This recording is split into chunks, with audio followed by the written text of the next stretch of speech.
health is your wealth. Like if you don't have your health, you have nothing. So I kind of always just try to remind myself, like, if I want to be a good mother, then I need to take care of myself. Like I need to be that example for my kids. What they eat is very important to me. Like as a mom, like that is a big stressor daily. Like, is my kid eating well? Is my kid eating? If they don't see me eating well, why are they going to eat well? They're like, I have to lead by example.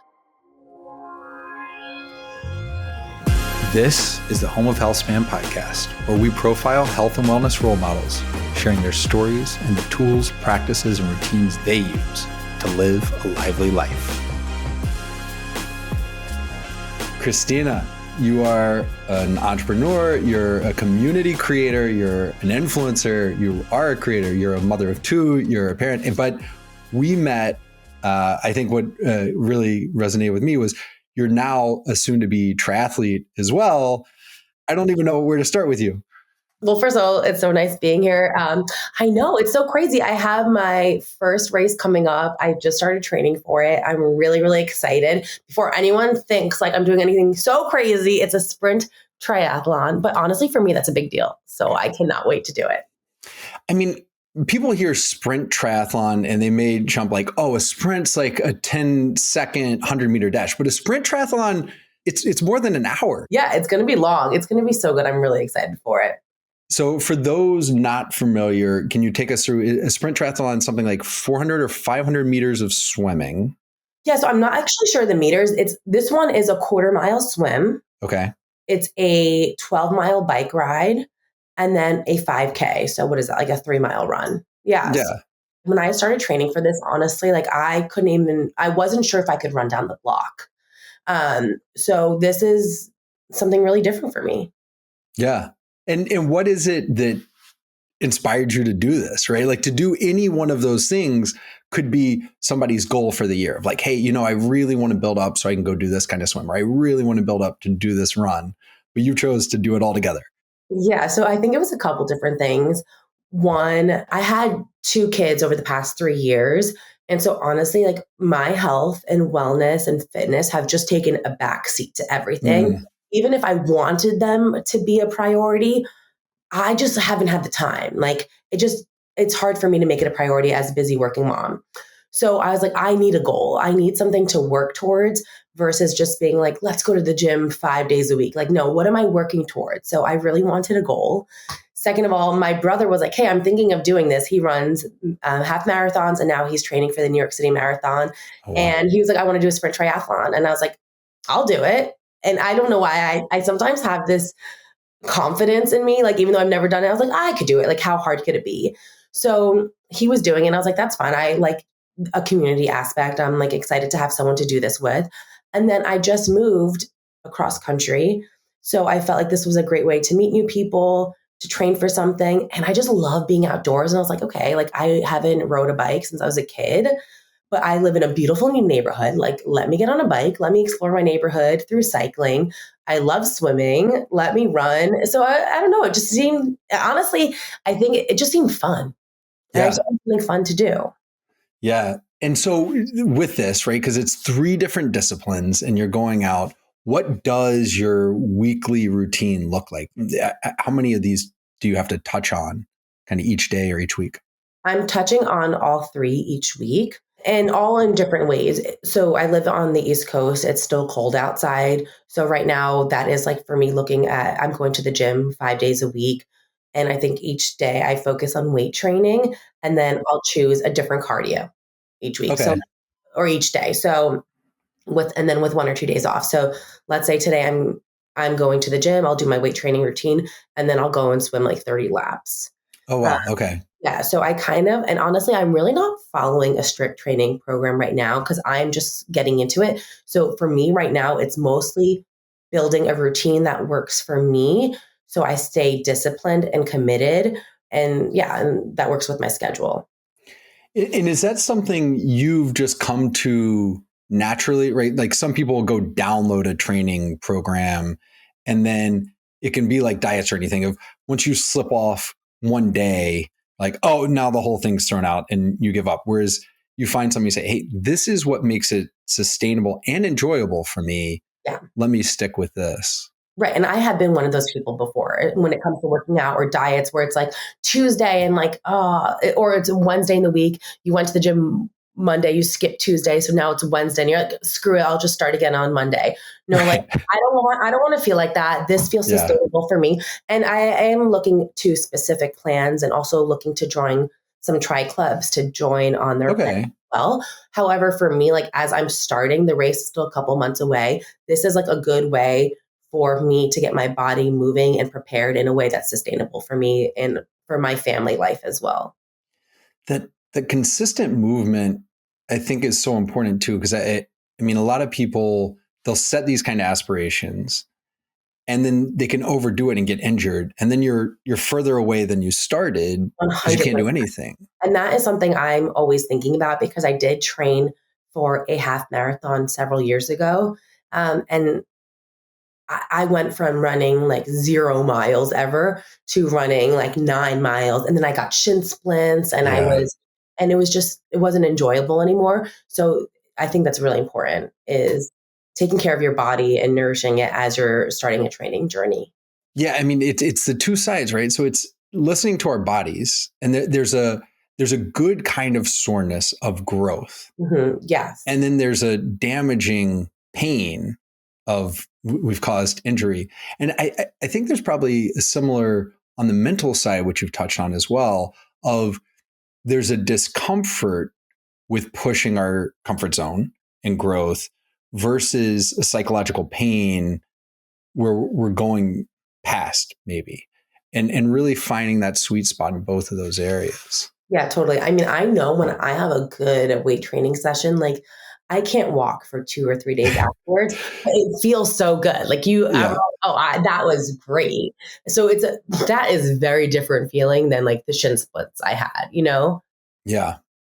Okay, so when you're training for these three different disciplines, plus you're doing the weight training in the gym in there, do you have any kind of go-to equipment or clothing that you wear? Like you said, you hadn't ridden a bike since you were a child. Did you have to go get a new bike? What would you do there? Yeah, I'm actually still shopping for a new bike right now and that is something that I did not realize was such a complicated process. And it's something that I'm taking seriously because I'm pretty sure that cycling is going to become a major hobby of mine. Oh, So, nice. yeah, I'm really excited about it. I'm like, I just love being outdoors, and this is something I know I'm going to love. So, I am still looking for a road bike. I actually have a fitting later on today for one. So, I think that'll be really great. And honestly, right now, I've just been cycling at the gym. But what I've found is the type of wardrobe that works for me. So I've been wearing a lot of Athleta. I love and I live for their salutation tights. Like Okay. you need these. If you're a woman, like you need to get these. They are the perfect high rise. They have like pockets in the sides in case you need to put anything in them. They do not slip. I can run in them and I can bike in them and I can weight train in them. That's amazing. That's Yeah. amazing, right? Yeah. That's amazing. I have them in like probably 6 different colors. Like I love them Okay. so much. So that is kind of what I've been living in right now. And the tops, do you vary on the tops? I vary on the tops between like the type of discipline I'm training. But there's the salutation and then there's the everyday sports bra that I love from them. And then I love their everyday tee because it's moisture wicking. Oh So yeah. I just, it's so comfortable and it's actually like really cute and aesthetic. Like I can also wear it with a pair of jeans, honestly, afterwards if I want to as well. So we love something that has all the vibes, but is supportive and is what it needs to do as well. And do you have any go-to shoes? Can you do kind of the similar, this is my shoes for weight training plus running for plus until you get your clip-ons, I guess, for your bike? Yeah, so I just started running in Hoka's, which I'm trying out right now. I got a pair of Hoka's and then I got a pair of Saucony. I think I'm pronouncing that wrong. It's like Saucony, Saucony, I don't actually know, something but different. I know what you're saying. Yeah, I'm always like a little nervous to say it. I'm actually trying out those two running shoes. I got fitted for both of them because I realized what a difference it makes. I was running in a pair of APLs that I had I use for weight training and I love them for weight training. Terrible, terrible running shoe. They're Mm. heavier. They don't support my ankle as well. So I can send you the links for the two that I got that I'm liking so far. And that's an important thing when you're going longer distances, running and or biking, the lightness, you don't realize every single step you're carrying that extra weight. It makes a Extra difference. weight. Exactly. I don't need any more extra weight to carry. Like, I'm good. Thank you. Your hip flexors start getting tired picking up. Yeah. And this one, very, very personal to me because I grew up a swimmer. What are your go-to swimsuit? And then very importantly, goggles. I literally had a text chain this morning with all the guys I swam with. We were talking about goggles this morning. I'm going to need you to send me your goggles actually, because I just had a pair of goggles. I forget the brand and they broke on me. Ooh. And I am currently goggleless now because of that.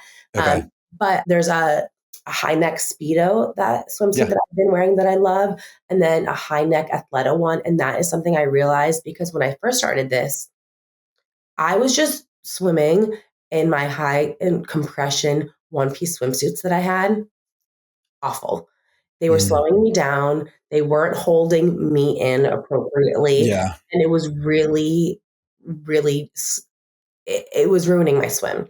I would have to stop every single lap to like adjust my swimsuit. Yeah. Social swimsuits are not the same as competitive swimsuits. Yeah. I'll send you goggles. I have very different ones. You know, when I was a competitive swimmer, we would wear these ones we call Swedes.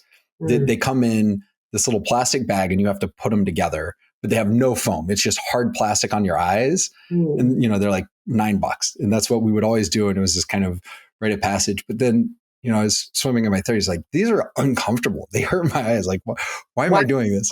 Why were you doing that? It was just a thing because you were swimming, you know, like in the NFL, the guys that no matter how cold it is, refuse to wear long sleeves. I think there's something to it that like, I don't need straps. Right. And they're so minimalist that I'm sure there's less drag.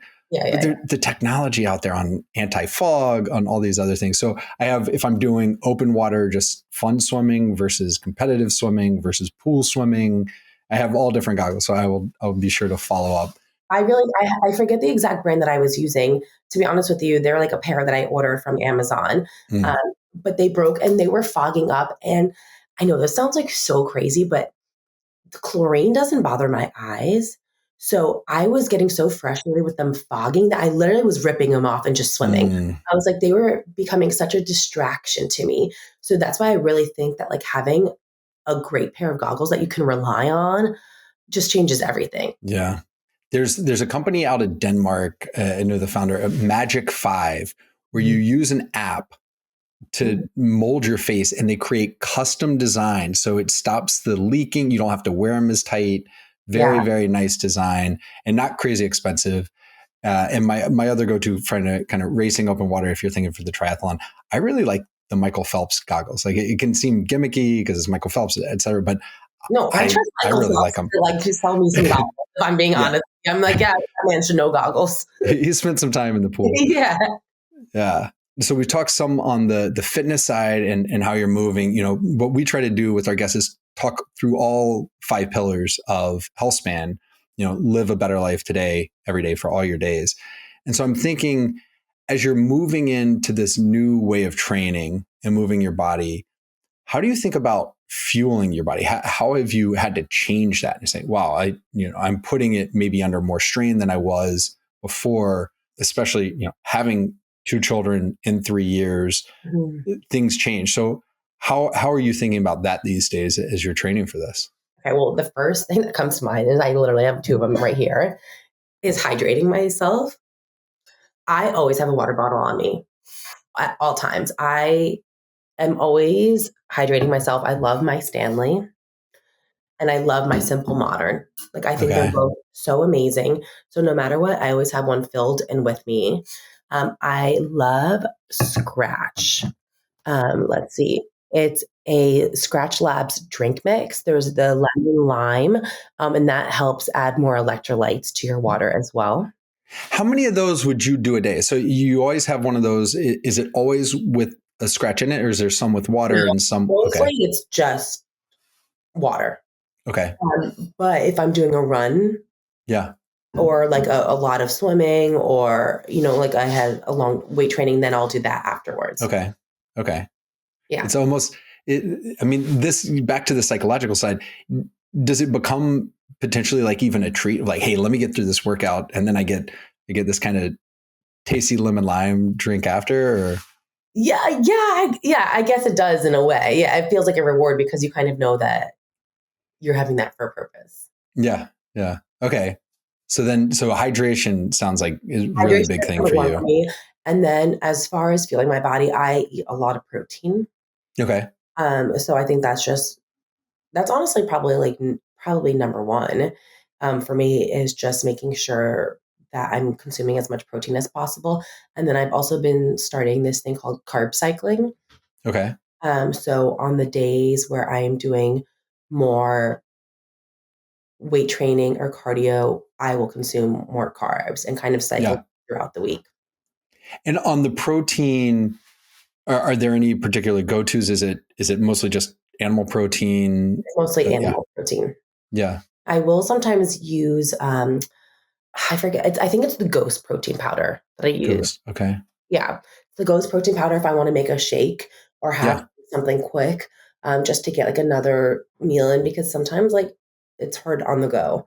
And for me, I'd rather have a protein shake on the go than like get something that's not as nutritious. It makes sense. Do you do any like of the collagen peptides or anything? I don't do them right now. I have done them before. I like the Vital Proteins collagen peptides, and I've had that. But I have, to be honest with you, I haven't found that they made a big enough difference for me. Um, so I'm not doing that right now. Do you do any? I do because I try to stay away from animal protein, but then because I swim and work out a lot, I need a lot of protein. So I actually do 2 protein shakes a day, Mhm. and then have to tofu and edamame and everything on top of my salads. But yeah, I'm always shopping and trying different proteins to see which one works. That's interesting. Sometimes I think about a high protein diet without animal protein, and I feel like it can be really challenging. So you have to be creative and like really. Creative and deliberate. I mean, it's a thing I really kind of have to plan for of whereas before I started doing this, it just happened, right? Like Right. if you're eating enough meat, you're getting it in there. So Yeah. I'm having to be more thoughtful on that. Do you do any kind of multivitamins or supplements or anything on top of what you eat? I do a daily multivitamin, and then I do other vitamins that are more for honestly beauty, um, Okay. like a hair vitamin and Yeah. vitamins.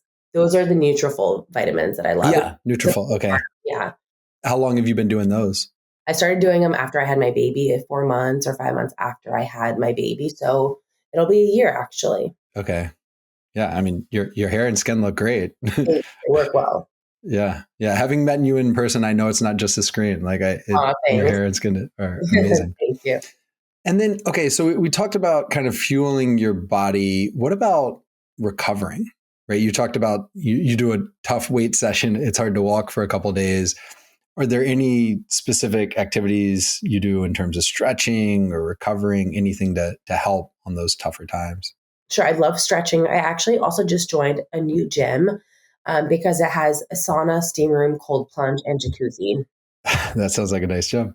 Right, it's a nice gym. And I was like, you know what? Like, I am really trying to work hard. Like, I want that recovery. And I felt such a difference between going from a hard workout to a sauna and then a cold plunge. And I feel like that combo has helped me so much.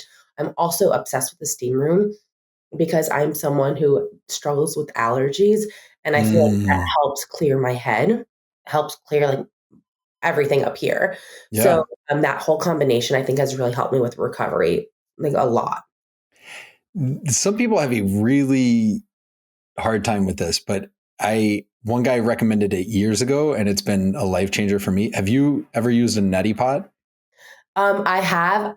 Do you use it? I have, but I have not used it as often as I should for how congested I get. I use it. I used to use it morning and night every single No day, way. but I would be sometimes go to the gym and be running in the morning And and everything's it was coming like, out. this is gross. So I can't do it. So Yeah. I only will do it at night, but especially because I would get really bad allergies Yeah, I have and terrible still do.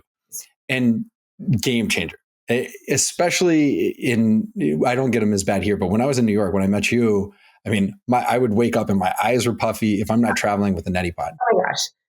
Anyone who's watching this right now, I literally don't even have eye makeup on because both of my eyes are tearing right now from the allergies. I'm gonna do that tonight. Influence.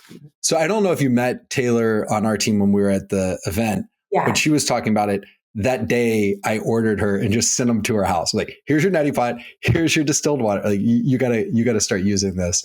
So if you give me your address, I will be happy to send you all the things, because it's been a game changer for me. No, I need to get that tonight for sure. So I've been doing those too. I also use distilled water with the humidifier, which I think has helped me a little bit too. So those are kind of the things I use. And then I will be honest with you, like I feel like sleep is the number one thing you need for recovery. For sure. That is the one thing I'm lacking in my life is sleep. Well, it's hard. I mean, how old are your children again? My children are 3 and 14 months. Yeah. And my 3-year-old has woken us up every single night for the past 6 months.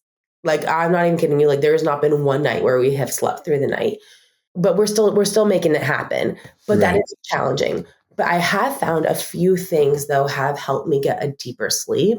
Okay. One, I downloaded this app called App Block, which Okay.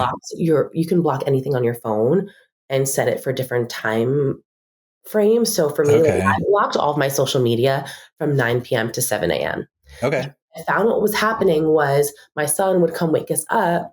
I'd get him back to bed, but then I was kind of up. So then I would like get on my phone. I'd like look on Twitter for a second, or I'd go to Amazon or go to Instagram. And then I was up for an extra hour or an hour and a half scrolling. And I was like, that cannot happen anymore. Yeah. So I got rid of that. Two, I'm obsessed with my Hatch sound machine. Do you have a Okay. Hatch? I don't. Oh my gosh, I love it. There's like Okay. a linen looking one that is so cute. It looks amazing on my nightstand. You can set it, it's an alarm clock. It's a sound machine. It has red light. So it kind of has all these things Oh, where I okay. love the red light. Yeah. I love the sound because I am someone who I need to hear something when I'm sleeping. So I love the sound machine. And then I love the alarm clock as well too. You can set it to all these different things. Like mine are birds chirping and like the little dim yellow light comes on and it's just a Okay. way to A wake up. gentle way. Yeah. Yeah. Very gentle. But there are different settings. Like you can have someone like yell at you like, girl, get out of bed right now. There are like all these different funny settings to it. But I love that sound machine. Are you light sensitive? Do you do sleep mask or anything like that? I am light sensitive, like, but I don't do a sleep mask. And I think a lot of that is just because like, I love a sleep mask on a plane. But I have blackout curtains, so I don't really have to Yeah. worry about stuff like that. Yeah. For me, it was a game changer. I didn't realize. So when I first went to law school, I was living in this kind of cheap rental, and there Mhm. was a street light right outside my window. And I didn't realize how poor my sleep was. I had really cheap blinds and just terrible, terrible. And someone said I was just bothering me. So I took aluminum foil, Hmm. put it over the window from the inside, and that night slept 13 hours. Stop. Like, wow. That light It's, was keeping you up. yeah. So the noise, I think, isn't as big a deal for me, though I know I'll sleep with wax earplugs, but the mask. And so I'm constantly testing masks and everything. So You that's have a why I mask asked. And that you love?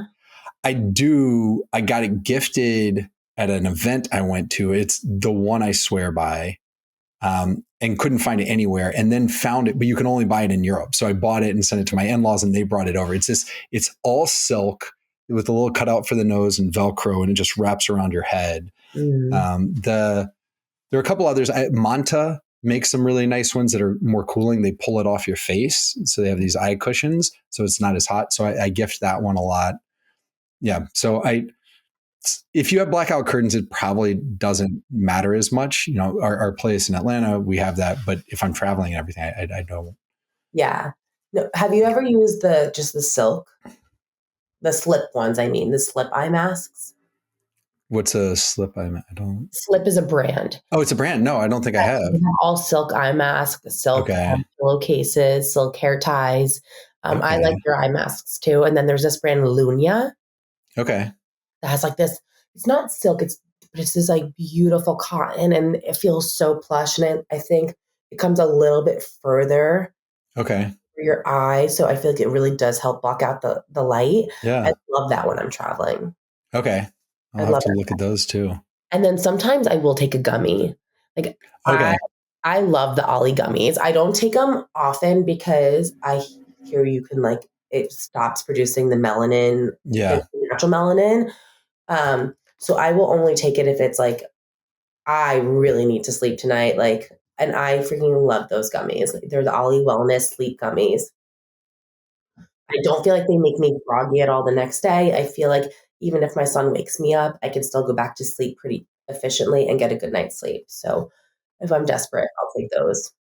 That makes sense. What Mhm. about you have the blackout curtains, so you're thinking about your sleep environment.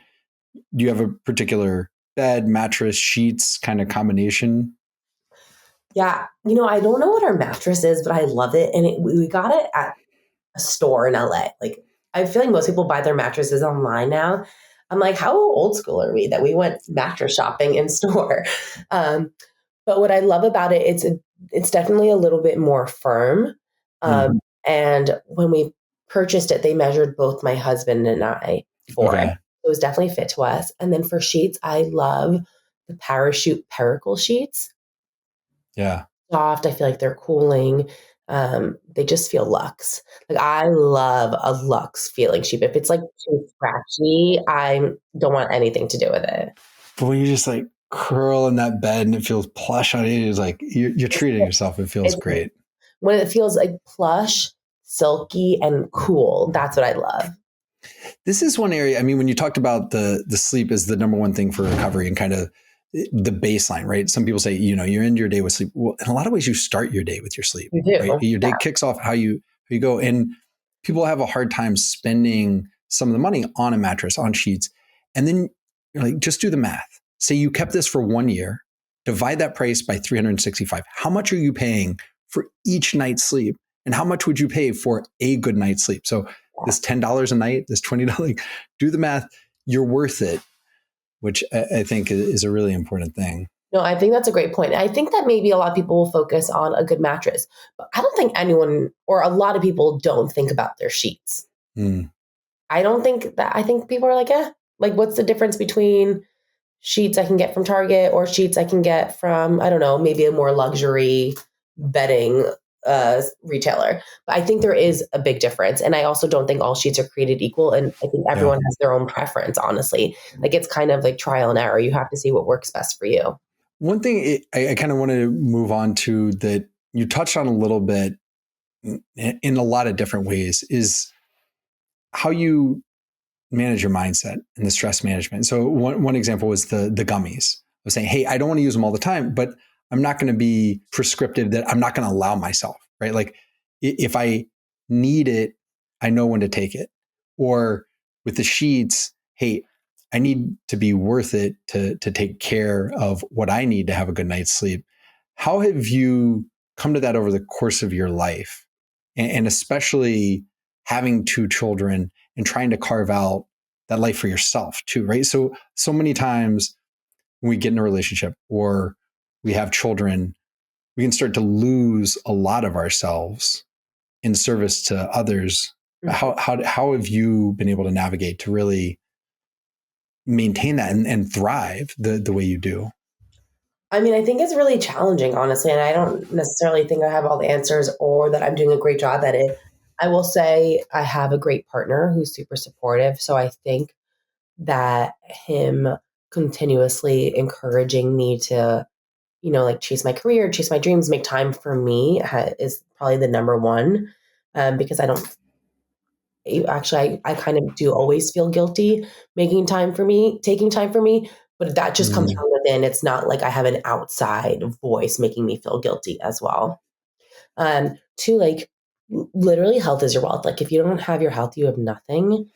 So I kind of always just try to remind myself, like, if I want to be a good mother, then I need to take care of myself. Like, I need to be mm, that example for my kids. Like, why, if I'm trying to, what they eat is very important to me. Like, as a mom, like, if you're, that is a big stressor daily. Like, is my kid eating well? Is my kid eating? If they don't see me eating well, why are why are they going to eat well? They're like, I have to lead by example. So I think that's probably the number one thing. Um, yeah, I think that's the number one thing is honestly, like, my kids helping me make those choices because I want to be a good example for them.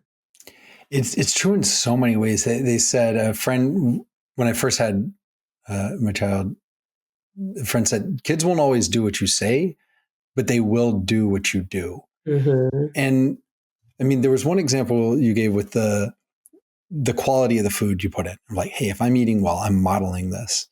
And then there's another piece of prioritizing your health Mm-hmm. and yourself as a person, because you talked about the guilt you can feel when you're prioritizing yourself, and it's not from your partner, but it can come from the society we got raised in, right? So Definitely. if your children are growing up in an environment where they see parents sacrificing everything for them, then that's their model when they get older, and they feel like, wait, do I have to sacrifice everything as soon as I have kids and I lose my identity and I do this? So that need to model not just healthy food habits, but healthy day-to-day living habits. Yeah.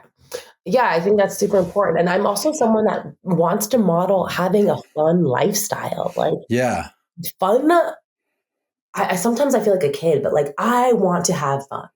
Like I like to have fun. And that doesn't mean that can mean a bunch of different things. But like when my kids come home from school, I'm like, let's have fun. We live on the water. Let's like go for a cool walk. Like I'm always like, let's go outside. I put them in their little car. I'm like, let's go drive down the block. Like, let's paint. I set up easels. My son loves to paint. And I'm like, that for me is relaxing, but also fun for him. Like I love seeing him be creative.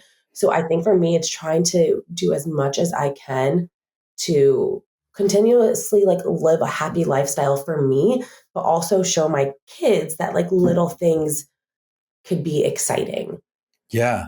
Like every single time it rains, it's like, oh, so easy to be like, oh my gosh, it's freaking raining again. Like this weather sucks.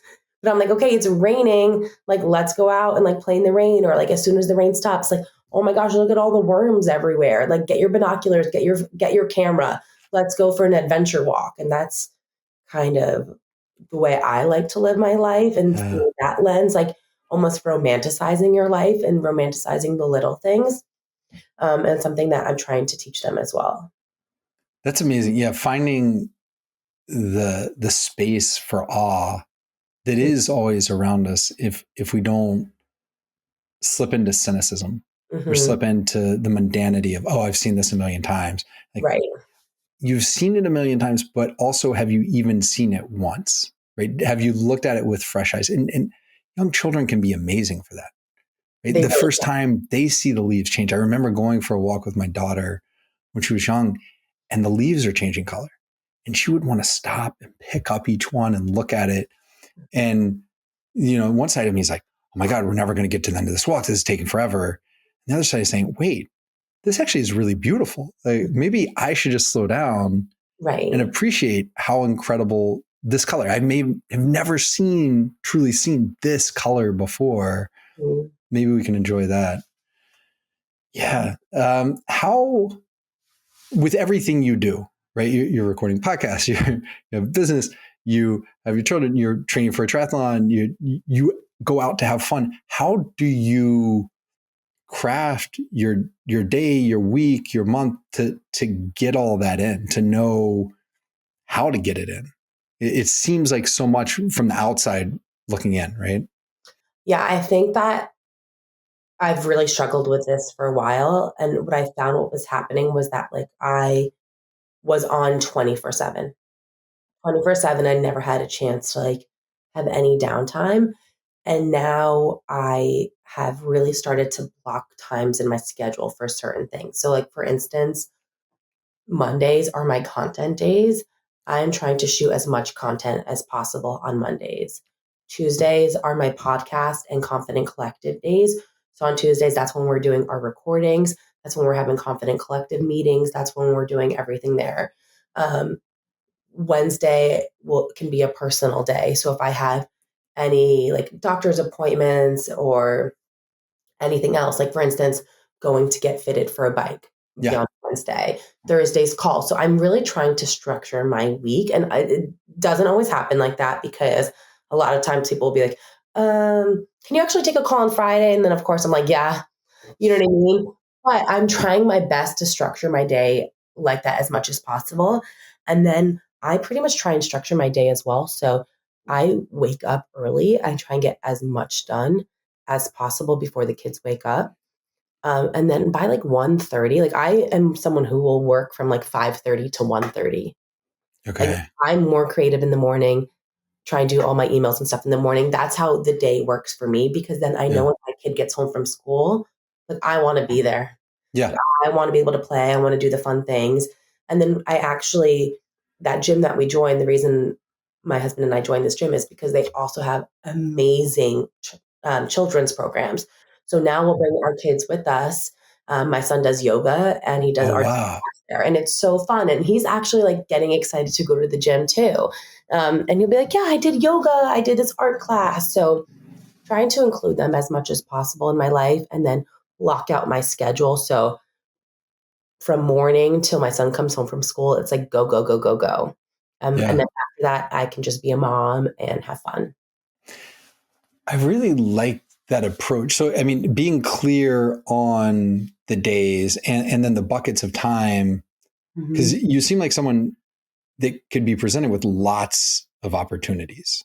Mhm. And so knowing if I'm saying yes to this, it's coming into this block, and then it makes it clearer the trade-off you're having to make. You're Mhm. saying, okay, is that a higher priority than this thing I'm giving up Right.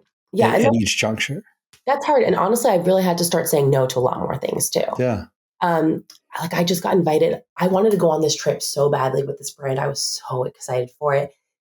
Got asked to go on it, pitched myself for, got asked to it. And then I really had to like, wait a minute, look at my schedule and be like, if I go on this trip, which will be fun, is it worth my time because Mm, of all the other things I have? Because if I go on this trip, as much as I want to go on it, I will then sacrifice this business opportunity that I've been building for so long for this event I'm having. I will also sacrifice 4 days away from my family. And I had to end up saying no. And I'm like, still, I have FOMO for it from it, and it hasn't even happened yet. And I'm like, so many days I'm like, oh my gosh, should I tell them no, actually I can't come again? But no, I really can't. And having to say no to certain things has been difficult for me because I think that for the first, honestly, 10 years of my career, I said yes to everything. mm, I literally worked for 7 years on my career now, which was my side hustle, without getting paid for 7 years. I pursued it in so many different ways because I really just wanted to make this happen. I couldn't figure out how to monetize it. And I did so many things to get me here that I'm just so used to being like, yes, every opportunity will lead you somewhere. And I really still believe that. Like, I am very much a yes person. But now I'm starting to realize like, not every opportunity has the same weight. So it's been difficult for me to try and balance my ambition in my career and my ambition to be a great mother and be home with my family as well. it's a really powerful point. Have you always felt that sense of agency? You know, I talk to a lot of people, and they can express the times things are happening to them, life is happening to them, this terrible thing's happening, or this difficult thing, where or I don't have. That's great, you do this. I don't have time to go to the gym. I don't have time to sleep this amount. I don't have time for these things. But the reality is, you have 24 hours. I have 24 hours. They have 24 hours. And we're making decisions of what we find more important than something else Mm-hmm. and allocating that time. And so you're saying, hey, it's not that I don't have time to sleep. It's saying I find maybe it's social media, maybe it's Netflix more important than that sleep. Right? I've decided that I'm going to prioritize that over. And you with these opportunities, instead of saying, oh God, it's so sad, I can't do this, you're saying, hey, I have the decision of, is this more important than this? And it's not an easy decision, but it's me making it Mm-hmm. versus circumstances putting that on me. Is that, have you always had that, or is that something you've come to? It's something I've come to. It's something I've come to. Yeah, I haven't always had that because I honestly feel like up until this point, I tried to make everything work. Mm, I really tried to make everything work. And now yeah, this is honestly new for me, being like, I'm sorry, like I can't do that. Um, and I think what I've learned is that because in my career as a content creator and influencer, you're working with brands all the time. There's all this opportunity to go to events and have face to face time and go on cool trips and like go to cool parties. And I think that scene is really important, right? Like I think networking face to face with people is so valuable. That's so important. However, the more time you spend out, the less time you're spending in working on your craft or your content. Um, so I guess for me, I've realized that as much as I would love to have it all and do it all, like I physically can't. Like it's not realistic anymore. Yeah. Um, so it's just I think I've had to really have take a hard look on like priorities and what they are. And for me, having a successful career is very important. However, like being home with my kids and my husband and having a successful home life is more important to me because if I don't have a successful home life, I can't have a successful career. Like Yeah. there's no point. Yeah. So Yeah. What I was it for? yeah, what's it for, you know? And that's been hard. And I kind of that's been hard to admit, you know, and hard to deal with. But I've had to make certain sacrifices recently because of that. But I have realized that my home life I value more than I realize I'm valuing my home life more. Yeah. Mhm. And I think it's okay to say that. And also, like, honestly, like, I think I used to value sometimes like my friendships more or like my social scene more. And now I'm like, no, I don't want to do that. I found power and confidence in saying no and not feeling bad about my decision to say no. Not only is it okay to say that, but I think it's okay to say the opposite of that. And it's okay to say in 3 years or 5 years or 10 years something different than that. Right? Hmm. Because there's not a right answer. There's your right answer Hmm. at a point in time. Right. And you get to decide that. No one else is even thinking about that for you. And they're never going to prioritize what you want because they're not you. Right. And it's also hard for people to know what you're thinking or what's going on in your life unless you tell them. And Yeah. it's also hard. And I wonder if men feel like this as much as women do. But a lot of women, like, we want to be included, right? We want to be invited to all the things. So it's hard when you want to be included, but then maybe you don't necessarily want to do it all Right. because it's Right. like, but still, please invite me. Like, Right. and if I turn you down, no, it's like not a personal thing. It's just I can't do it right now. But what I've Yeah. also realized is people don't care. People understand. Mm. And everyone is, if you have good people in your life, they're growing with you. Um, and they'll still be there once you get through this next phase. Speaking of the people being there and around you, the fifth pillar that I think doesn't get the attention it necessarily deserves is that social connection and purpose. Hmm. My, And I mean, this is something you're incredibly strong with, right? You have a purpose. You were doing this for 7 years before you monetize it, as you said, in terms of social connection, right? With the Confident Collective, with what you're building and creating. This is very much what you do.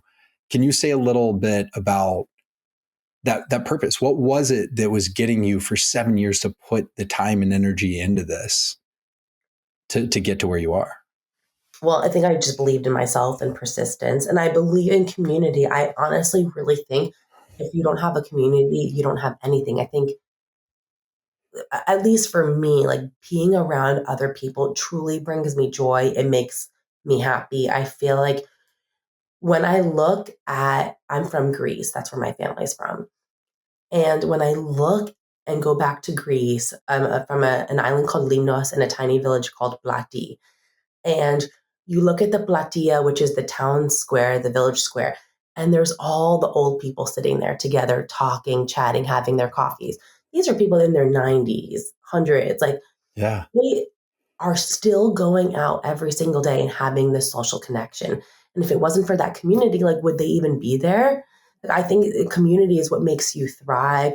It's what keeps you sharp. It's what keeps you happy. and joyful. And that's just something I've always been like hyper aware. And I just honestly like love being a part of a community and I love having people around. And when I was in, I think I was like in seventh grade, my family went to Turks and Caicos on a vacation and we met this Italian family out of Milan and they've become our best family friends since. And Wow. we see them like multiple times a year. When I was 18, my family sent me there for my graduation. I stayed with them. Their son came and stayed with my parents, and they are masters of friendship. They have friends all over the world. Their community is something that I strive for. And I think I've like modeled my life and what I want my friendships to look like after them. Or at least I'm trying to. Yeah. They just seem to have such a beautiful, fulfilled life because I think that's something they've really focused on is their friendships. It's a huge point in that, I mean, one, like the in Limnos and the square and everything, like you're saying with the blue zones, that social connection, the being part of the community. And then two, they've crafted their life. It's not a passive thing. Yeah. No, You you have have to to work it. prioritize and work at it. Yeah. And the other thing I think that really jumped out to me with you is people talk about communities and they can have online communities and you certainly do, but you do in-person events, right? Like you bring these people together. So it's not just this theoretical community. It's we know each other, we meet each other, we can engage at this different level when we see each other in person. Oh yeah, I think in-person events and in-person connection is so important. I think we're in an epidemic of loneliness in this country, Yeah. and there's nothing like face-to-face interaction. For my brand, we actually have 4 events planned for the year. They're all a little bit different. They're around the country, and I'm genuinely so excited to meet people and bring people together.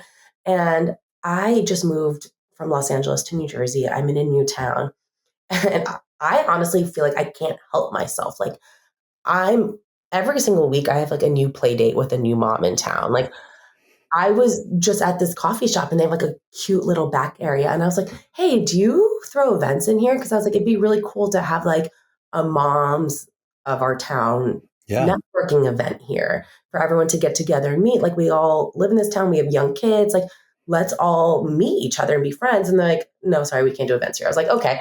But like I'm literally just having a coffee and this is where my brain is going. I'm like, this would be a great way to get people together.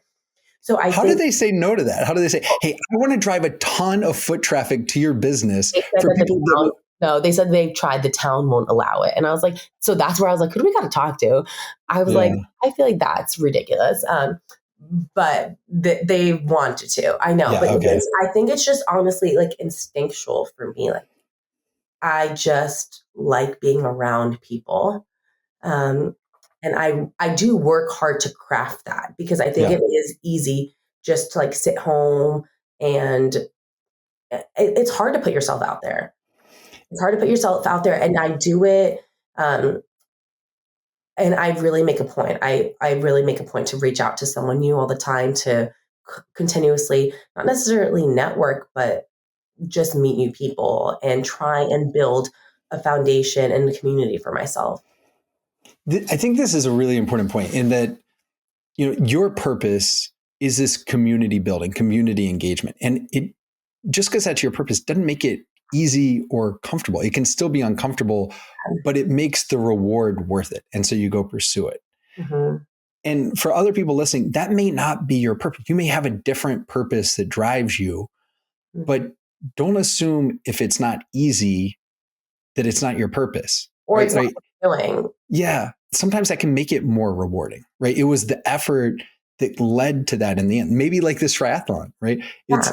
It's the work you're putting in and say, man, yeah, that each day it hurts. And after, man, I'm going to be exhausted, but man, it feels so good. It's like the IKEA effect, when they say, if you build something, you just appreciate it so much more than if you just bought it off the shelf. And so if you're building this life, you're building this community, you're building this body that can go do a sprint triathlon, then you appreciate it at a different level. Yeah. I agree with that 100%.